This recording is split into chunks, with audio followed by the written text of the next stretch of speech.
You're listening to the Ottawa Real Estate Podcast, brought to you by Referral Mortgages and Blue Panda Realty, with your hosts, Paul Stevenson, David Warren, and Greg Campbell. Let's see what's going on in the world of real estate in our nation's capital. Hello. Welcome to the Ottawa Real Estate Podcast. My name is Paul Stevenson. Wow. Keeping it systematic. I'm here with Greg Campbell. I'm here with David Warren. We talk about real estate, mortgages, whatever else we want to talk about that week. Greg is a partner. Start with Greg today. Greg's a partner, also a realtor over at Blue Panda. Right. And I'm here with David Warren. He's my business partner. He's an owner at Referral Mortgages. He's also a mortgage agent. I, too, am an owner of Referral Mortgages and a mortgage agent. And we love being here. Don't we, gentlemen? Don't we just love being here? We love it, man. Yes, sir. Quick shout out to North Brew, northbrew.ca. They are one of our coffee sponsors. They are actually our only coffee sponsor. If you go to northbrew.ca and use the promo code podcast, you'll get 20% off your coffee order, all coffee orders, and 20% of your order also goes to supporting the homeless community. So it's a win-win. You get your Java, you get a little bit of goodwill as well. And gentlemen, how was the week? How was the weekend? How are we doing? Everything was great on my end. I took it easy. I showed some homes on Saturday, and then I had a complete family day yesterday, which was amazing. At home, we just kind of hung out and did things. It was great. It was very peaceful. I had a very peaceful weekend, I got to say. I enjoyed every moment of it. Nice. Not a whole lot on my end. Stayed home. We're Same so thing. boring. Stayed home. Very Didn't do anything. Saw Paul briefly on Saturday afternoon, but that was really it. Did a little rip of the canal. It was fun. Got my sweat on and enjoyed the nice weather. The canal was in great shape, and things are, well, when people listen to this, everything will be, will be back open as far as being able to get out, support local and things like that. So actually today, Monday, everything as of right now is open. Yeah. But tomorrow, when people listen, everything will be open. Yeah, you're right. It'll be today, but they're listening later. Today, tomorrow. Yeah, no, the weekend was good. It was. It feels like not to jump into weather, but I mean, the weather seems to be balancing out, which is certainly a hot topic in Ottawa. It's either minus 40 or 40 centimeters of snow. So it was nice to kind of get somewhere in the middle there, where it was sunny, moderately freezing, and no snow. But yeah, no, the city's got a buzz, city's got a buzz. So we'll see where things are going. Greg, I know you got some mind-blowing statistics for us year over year. I can't wait to hear them. Okay. Hey guys. So this, I have some stats. I'm doing a new format, so I don't have any visuals for you this week, but I'm working on a downloadable PDF for all the viewers out there who support TowRep and want to dive a little bit deeper into actually looking at the numbers for their own personal viewing pleasure. So let's get, let's get into this week. Everyone knows I usually do, I've been doing townhomes, Orleans, townhomes, Barhaven, Stittsville, or Barhaven, Riverside South, and then Canada, Stittsville. Same thing. So I'm going deeper. I'm going into all listings, which includes rows or townhomes, detached homes, condos, etc. So we'll start with Orleans. We currently have 26 active homes for sale. We have 14 rentals, 6 of which have price reductions of $100 each. And we have 30 sold, 4 of which are over 1 million. I thought that was very interesting. How many sold? 30 sold. Wow. 4 of them for over 1 million. Got it. And I'm sorry, and this is in the last week. This is just the last week. This is, I'm going into overall January in a minute here. So that's the last week. So Barhaven, Riverside South, we have 15 rentals with 1 price reduction. We have 14 active listings for sale, and we have 36 sold, 2 over $1 million. Canada, Stittsville, we have 18 rentals, 5 of which have price reductions in the last week, 20 active, 5 over 1.1 to 1.5 million. Which I thought was interesting. So the numbers are much higher in Canada. 4 conditionally sold and 23 sold in the last week. Now, here's what I thought was interesting, because everybody's talking about how, there's not enough out there, but we are 233 homes more this year than last January. But this is a very interesting number. So right now there's 655 rentals on the market. Greater Ottawa, that goes all the way across, even out to Cornwall and Deep River. 655. Last year there was 398. So that's a big increase. And we had 319 sold. Wait, what am I looking at here? I think I screwed up my own numbers here, guys. We have that was, so I'm back to active here now for the last week. We have 1,436 active, 781 are listings for sale, 655 rentals, 250 conditionally sold, 319 sold since January 24th. So we're ahead of next year, but the prices are up big time. So anyways, I hope that was somewhat informative. I wish I had a graphic. I don't. You guys can just keep rewinding it back and forth to listen to that. So that's just, it's my mumbo jumbo. I don't know. So year over year, listening carefully there. I wasn't. Lots of numbers. I was definitely turned upside down. I don't know what's up, what's down. 6,200, 200 of this, 300 of this. Like an auction. Let's just cut that part out of the whole show. No, I think it's great. That's terrible. So I think that was terrible. If I understand correctly, stats for the neighborhoods were okay. Go ahead. Stats for neighborhoods are good. If I understand correctly, we have more homes listed or more homes sold compared to last year, or both. We have more homes listed than last year, same time. Okay, more homes sold interesting. Too. Mm-hmm. Yeah, it is. I thought it would be less, but it's more. And you said 30 homes in Orleans sold in last week? Yeah. That's 30 homes in Orleans sold, 36 in Barhaven, Riverside South, and 23 in Canada. And some had that's not $100 price reduction. And rentals are down. Rentals prices are coming down, it seems. Those listings or those sold in Orleans that were over $1 million. What was there any idea what? I mean, you probably saw them pop up in your neighborhood, but were they like 5-bedroom, like, really good homes? Or they all the ones over $1 million? Yeah, they're bigger detached, but almost all of them were listed under $1 million. They were all listed like the 850, 899. Okay, and they hit the big numbers.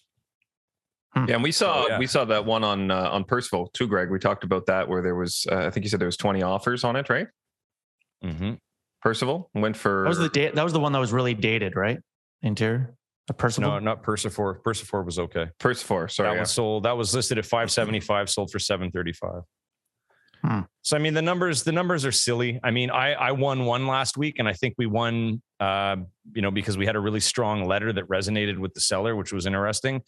And actually that's the deal that we did, Paul. And then letters work. They changed the offer time to the morning instead of the evening, which was I think was to our benefit. I think less people got their offers in on time due to that, but we won. I lost a couple other ones. I lost a multiple offer off market. Wow. It's crazy. Yeah. You don't hear that too often. Lost by 20,000, and we were bidding basically 110 over the asking price. How does that work then? If it's off market, they just take two bully offers kind of thing, or it's they're not even holding offers, just off market completely. Yeah, off market completely. My colleague Andre had a listing off market. He sent me the video. It was perfect for my guys. Got us in. He also had a couple sign calls since it went up, and so there was a few other showings the same day. So we went in, I think, at 1:00, and then they had showings 1:30 to 2:30. Another offer came in. We submitted, and we got beat out. So I mean, again, there's possibilities. Everybody's just got to stay active, stay at it. It's going to happen. There's going to be more listings coming out. It's a duplication of last year, a repeat of last year, I should say. They'll start coming out more, and you'll have more opportunities, and the prices are going to stabilize. Because it can't, we're not going to have those $1 million townhomes tomorrow or ever, I hope. But not tomorrow, at least. No. I have two things I wanted to say, Greg. First of all, on that one you won with the letter, that was actually one that we did do together, as you mentioned, and we just provided a simple letter stating like that property address, saying that they had been fully pre-approved. So I know Dave and I harp on this all the time, like the difference between a pre-approval from us and a rate hold from the bank. An actual pre-approval, like we can say with confidence, like we've checked their credit, we have all their income documents, they're good to go on this home. You said, I mean, that was the basic deciding factor for the sellers, is having that letter in hand and knowing that it's actually going to go through, right? It was that letter, but it was also a personal letter to the seller from the buyer. Okay, About I misunderstood about who they were. No, but that's good. That's a good point. And we also had a huge deposit on it, which he liked. But it was single buyer, single owner, both working for the federal government. So there was some type of, they felt like, and they didn't have a letter from anybody else. So when I sold my last house, go ahead. Okay, go. I was just going to say, bonus points here. Guess where that lead came from? That buyer came from Tow Rep. She's been watching the show and she called us up and we got it done. That was shout outs to P. Shout outs to P. Great. So I was just going to say, when I sold my last house, it was multiple offers, and the two of the highest bids actually both submitted letters. So it's certainly it rubs you. We're a young family. We want to be in this neighborhood. It makes you feel a little more connected to the offer. My latest house that my wife and I bought, it was a letter. We submitted a letter and they picked us over 11 other offers because of us and a photo, like our family, and a photo, the whole nine. That was and they blatantly said that was the big factor. They wanted to sell to exactly a family like ours.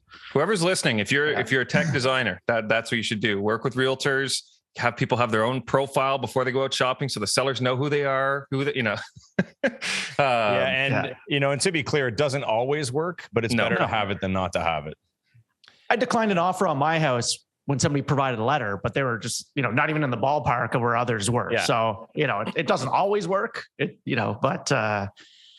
yeah, no, it definitely does set you apart though. People pay more attention to your offer regardless if you have it. If anything, they're going to read that letter and think and put a second thought into that offer. But Greg, a few weeks ago you were talking, and I know the numbers there, you were saying there's still 600 something rentals. You had commented a few weeks ago, or we were chatting about whether or not we thought that the rental market, that a lot of people that were actual current homeowners were buying those rental properties, or at least buying properties to then rent out as investment. And I read an interesting article this morning, Stephen, if you wanted to pull it up there. It was actually done by Bloomberg, Bloomberg. And it says a new survey suggests nearly 1 in 5 home buyers during the pandemic are multi-property owners, with the remaining number evenly split between first-time home buyers and those upgrading or downsizing to a new home. 1,500 respondents between January 7th and 9th. It says 9% of those respondents said they purchased a home in the last 18 months. The bulk of the survey focused on those individuals and found that 40% of them said they were first-time home buyers and that the property they were purchasing is their primary residence. Those buyers were overwhelmingly between the ages of 18 and 34, which was 65%, while 11% were between the ages of 35 and 54. Interestingly, 24% were over the age of 55. It says another 39% said they already owned one property and were purchasing another one. And finally, 19% said they owned multiple properties, while 2% preferred not to answer. So really only 40% of the bulk of home buyers in that demographic were first-time buyers. The other that's high. I think that's really high when you read all the headlines. When you read all the headlines and all the news articles saying that first-time home buyers are priced out of every market, they can't buy, they have no savings, can't afford anything. Yet the actual numbers on this are 40% were first-time home buyers. That is a pretty staggering statistic, I think. I think that's very, very high. Much higher than I would have thought, to be honest. Yeah, and it doesn't differentiate whether, like, what type of home. I think this is just any property type, which is interesting. The other thing that I found interesting here, it says the survey also asked homeowners how they funded the down payment for their purchase. And it said 19% said they were using gifted money from a family member actually, no, that's just home buyers. So that would be 20%. So half of the first time home buyers, essentially 19%. Yeah. Basically got gifted funds of the, Yeah. If 100% of people bought homes, 20% got gifted funds, and if 40% of the 100 are first-time buyers, so 50% of first-time buyers were using gifted funds, is the way I read it. I just started working with with a new buyer. Same thing, massive. Like the whole down payment is coming from mom and dad, which is great. Yeah, I mean, at the end of the day, there, a lot of cases, a lot of first-time homebuyers are gifted the down or a portion of it. Number one, they're still qualifying for the mortgage on their own. They're just, provided the gifted down. In a lot of cases, it's coming off of, mom and dad, their value of their property has gone up and they're accessing equity in that property. Is typically what I find is what's happening. And they're kind of just utilizing that to help get their child into the market. But by and large, I still see very aggressive savings for first-time home buyers between the ages, like you said, Bob, of 18 to 34, like very aggressive savings, like little to no debt, and especially over the last 2 years, like more and more with no debt or aggressively paying it off. I think that a lot of it has to do with staying home and whatnot. I think that's overall pretty interesting, because it is contradictory to a lot of the articles that are out there of where just headline grabbers just saying that people are priced out of the market with no actual statistics behind it. Actually, the headline grabbers. I actually made a mistake on the statistics, so I should clarify this for anyone who is reading the article. I'll read it word for word just so you hear it from the horse's mouth. The survey asked home buyers how they funded their down payment for their purchase. Nearly 1 in 5 first-time home buyers said they were using gifted money from a family member. So 19% of first-time home buyers says the most popular way to fund a down payment was from personal savings, David, with 47% of respondents doing so. Another 24% said they funded their purchase from the sale of another property, while 14% said they leveraged equity from an existing property. Cool. There you go. Interesting numbers. Mm-hmm. Yeah. No, I think that's, overall, I think pretty surprising. We should start. We're not sharing articles like this, are we? In like the liner notes, we should start doing that. Be a good idea. I think sometimes, Steven, is that something we're doing? Yeah.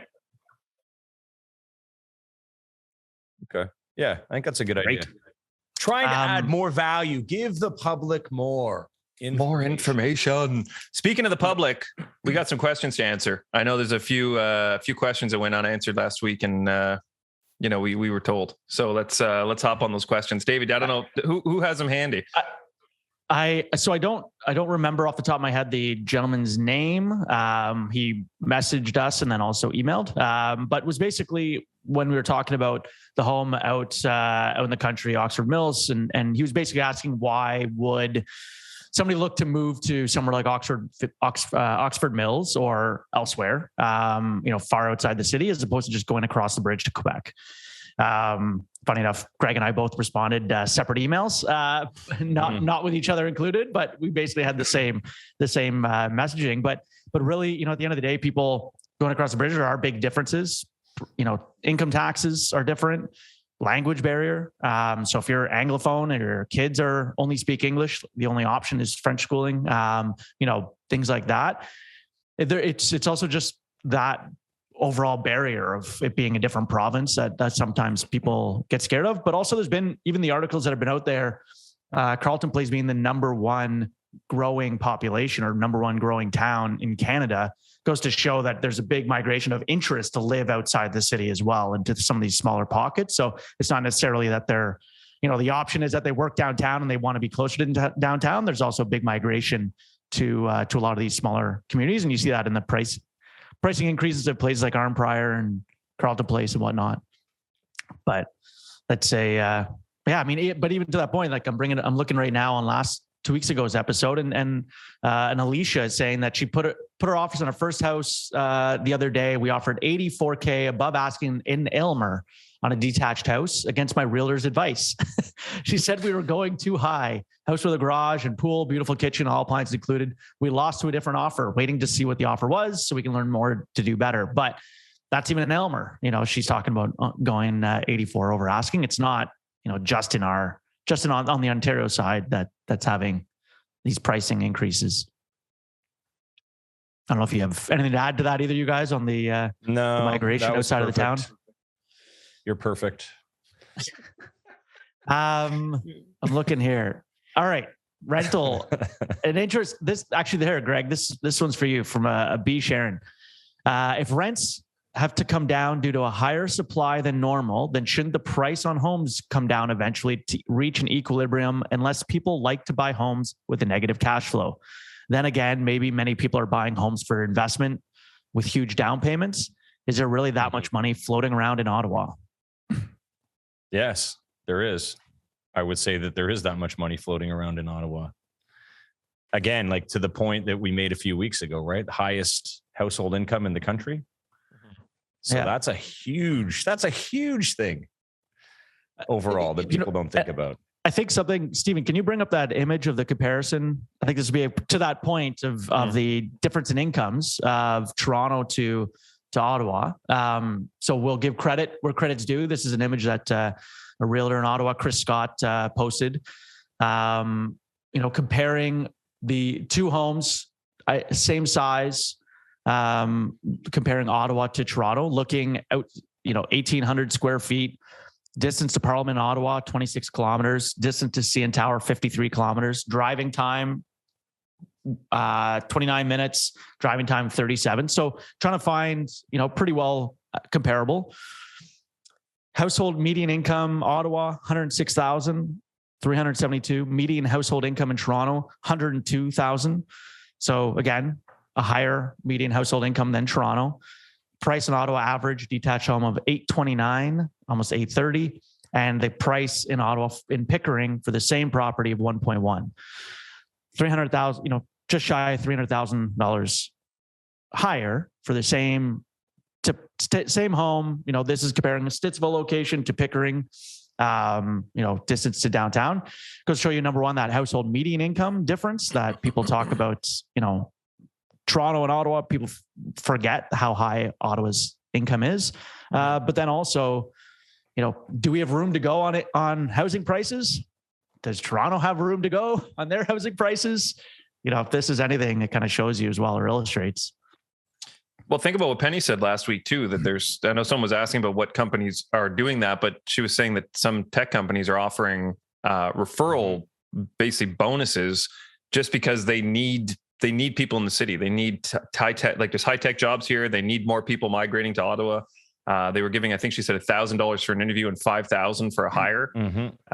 So, I mean, there is that. Yeah. Like you said, I mean, the Ottawa, we were talking yesterday, joking, or David, was on Saturday, that Montreal is kind of the, what was it? The fashion and what was the other industry, Dave, that we said comes out of Montreal?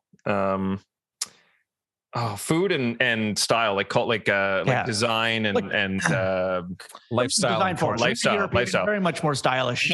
Ottawa is very, tech, craft beer, government. Yeah. I mean, we have a few sectors, but tech is certainly one of them. And obviously there's a lot of money with everything kind of migrating to automation and technology. I mean, that I think Ottawa is kind of the hub in Canada.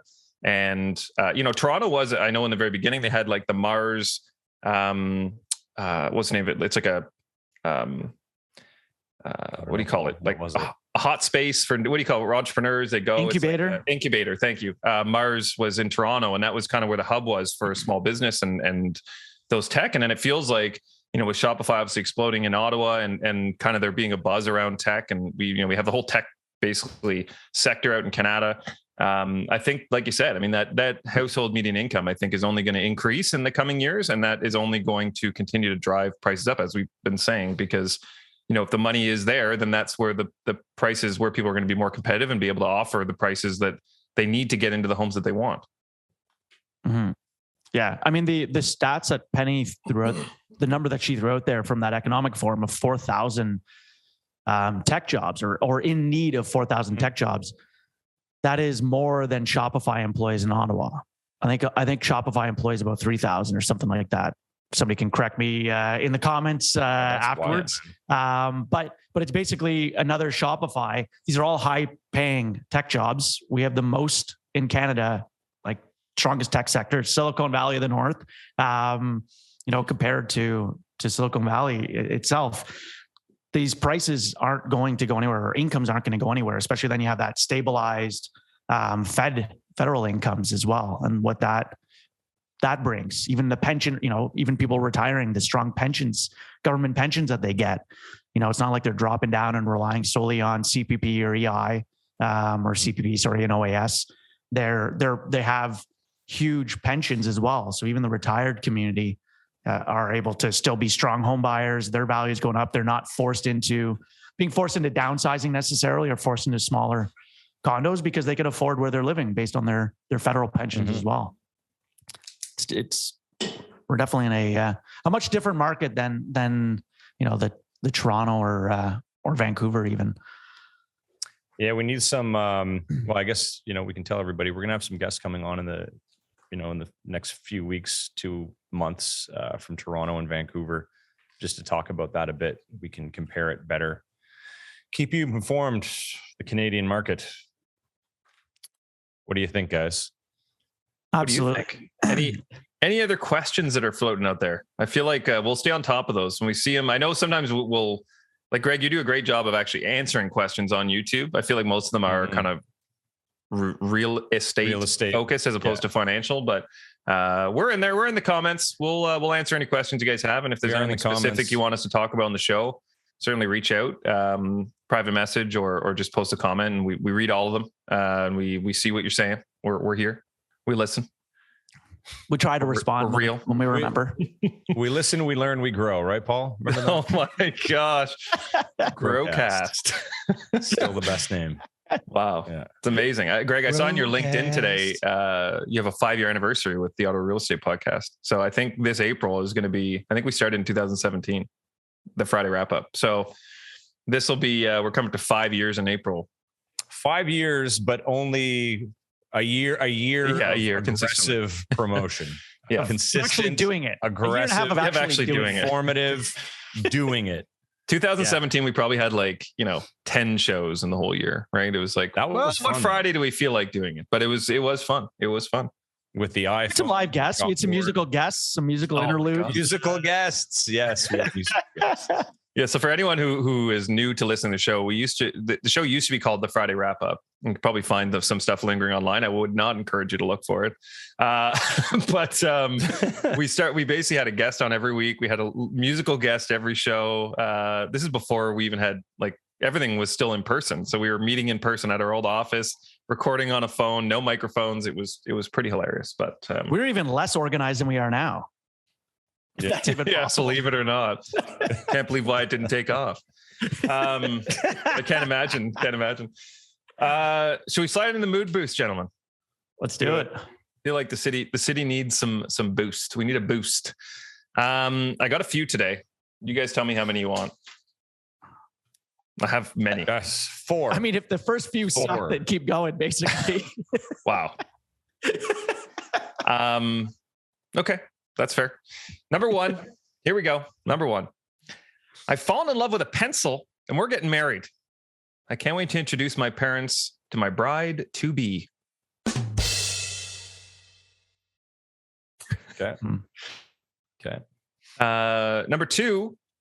Don't trust atoms. They make up everything.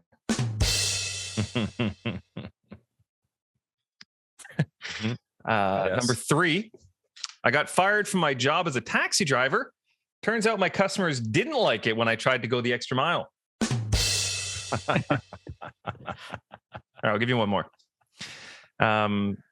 Very Canadian. Do you know what an enforcer does on a hockey team? Just checking. All right. That's 2 good ones there. You got some good ones there. Yeah. I can't wait to see which screenshot Steven uses for the cover. There's some good ones, dude. Yeah. We need to all just do at the beginning. This is the YouTube. Hey, the old. Well, that's the standard. That's the standard YouTube pose. Yeah. Yeah. Couldn't believe it. So thank you everyone for listening. Today's actually the last day. It'll be too late when they hear this to vote, but today's the last day to vote for, real estate, podcast of the year. So we'll see how that turns out. I think results are actually released tomorrow. So if you're listening to this, check it out. See how we did. Thank you for voting. If you did, shout out to Stephen Hopkins, producer extraordinaire. Shout out to North Brew, northbrew.ca. Use the promo code podcast, get 20% off your coffee orders. And shout out to you, gentlemen, for showing up every week. Here we are. And to our listeners. You too, Paul. Every week, Shout Tuesday, out to all of you. 10 a.m., new shows. We love it. We'll be back next week, as always. Anything to say in closing, gentlemen? No. What a show. That I promise to be better with my numbers and more organized. Less auctioneering. Everyone. I don't know what happened. We just need images that you can read off, so it's nice and easy. Yeah. Yeah. Awesome. Well, thank you everyone for tuning in. As always, we love you. We'll be back. Enjoy your week. Toe rep. See ya. The Ottawa Real Estate Podcast is brought to you by Referral Mortgages, Blue Panda Realty, and Stephen Hopkins Video. Thanks for tuning in, and please remember to like, comment, share, and most importantly, subscribe. We'd love to hear from you.